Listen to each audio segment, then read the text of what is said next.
আমরা এই জমিনে থাকার জন্য কত ফাড়াফাড়ি করি, আর গ্রাম এলাকায় কি ফাড়াফাড়ি করে জানেন?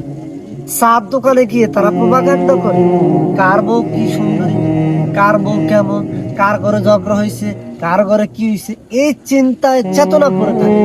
অথচ তার ঘরে যে ঝগড়ায় লিপ্ত হচ্ছে তারা, সেটার কোনো খবর নাই। নিজের ঘর ঠিক করে অন্যের ঘর তোমরা সমাধি দিতে হবে। মাতাব্বরি করার থেকে নিজেকে নিয়ে মাতাব্বরি করো, কাজে দিবে। এই যে দোকান পাটে বসে সমালোচনা করো, এটা কোন কাজে আসবে তোমার? এই জন্য কোনো কাজে আসবে? তোমরা তোমাদেরকে জাহান্নামে নিক্ষেপ করতে আসো। মানুষের নামে সমালোচনা করার থেকে খাও, কাজে দিবে। মানুষকে নিয়ে খারাপ মন্তব্য থেকে তোমরা বিরত থাকো।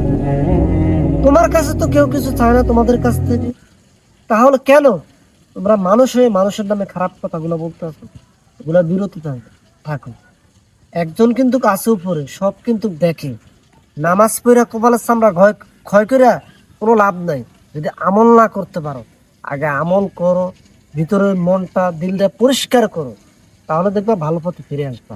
অযথা মানে জিন্দিগি তো কোনোদিন ভালো পথে আসার সম্ভাবনা নাই, আল্লাহ যদি তোমাদেরকে হেদায়েত না দান করে।